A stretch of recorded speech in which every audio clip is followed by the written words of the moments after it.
Kalau saya pribadi pemahamannya adalah karena dengan kita mempunyai pola pikir owner mindset, kita merasa sebagai nakoda nih di perusahaan ini. Itu ada rasa tanggung jawab untuk selalu berusaha agar proses bisnis perusahaan ini berjalan dengan lancar. Analytical thinking, kemampuan untuk memecah masalah yang kompleks menjadi bagian-bagian kecil, mengumpulkan data atau informasi. Nah, di dalam proses berpikir analytical thinking tersebutlah IQM ini kita implementasikan. Nah, dengan kita berpikir analisis, maka kita akan melakukan apa? Identifikasi, ya kan?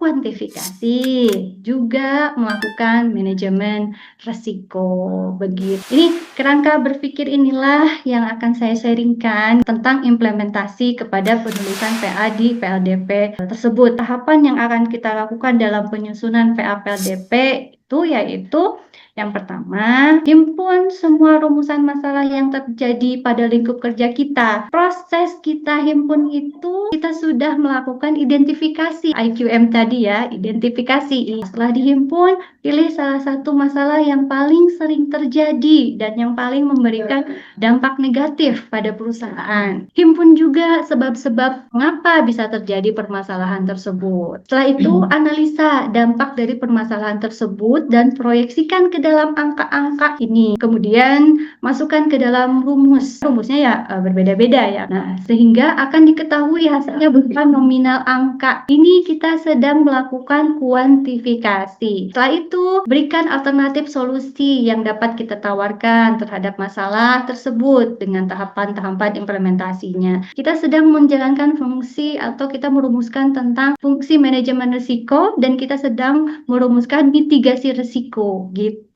Jika permasalahannya pencurian, dengan begitu dampaknya kan akan rugi. Kenapa rugi? Kita bisa katakan rugi dari mana? Nah, inilah yang harus kita proyeksikan kepada analisa laba rugi begitu. Nah, jika hal tersebut bisa diatasi, maka output yang akan kita dapatkan nominalnya berapa gitu ya kan. Kalau misalnya dicuri nominalnya berapa, kalau misalnya tidak dicuri maka kita akan mendapatkan output laba. Proyeksikan semuanya kepada angka-angka yang dinamakan implementasi IQM begitu Kang Teteh katanya. Hasilnya dari webinar ini terdapat 5 poin. Poin yang pertama adalah owner mindset, yang berarti pola berpikir seseorang yang memandang atau memperlakukan pekerjaannya seolah-olah dia adalah pemilik bisnis, sehingga dia bertanggung jawab kepada pekerjaannya tersebut. Poin yang kedua yaitu analytical thinking adalah sebuah kemampuan yang memecah masalah yang kompleks menjadi sebuah bagian yang kecil. Lalu dilaksanakannya pengumpulan data dan mengevaluasinya secara logis dan objektif sehingga dapat menemukan akar permasalahan dan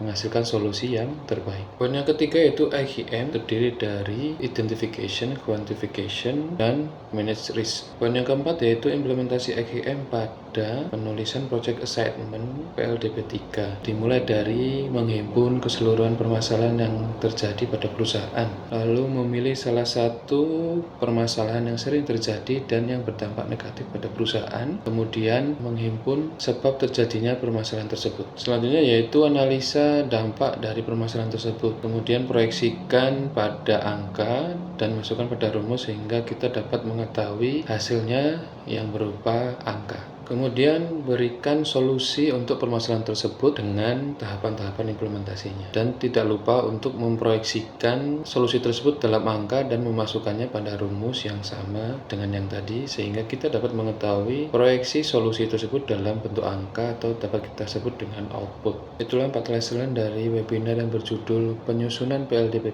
3 dalam implementasi IQM, Identification, Quantification, dan Manage Risk, yang telah dijelaskan oleh Ibu Felicity Fauzia, seorang asisten kepatuhan pada PTPN 1 Persero Regional 2. Semoga materi ini bermanfaat dan apabila mana ada kekurangan saya mohon maaf. Sekian dari saya, terima kasih. Wassalamualaikum warahmatullahi wabarakatuh.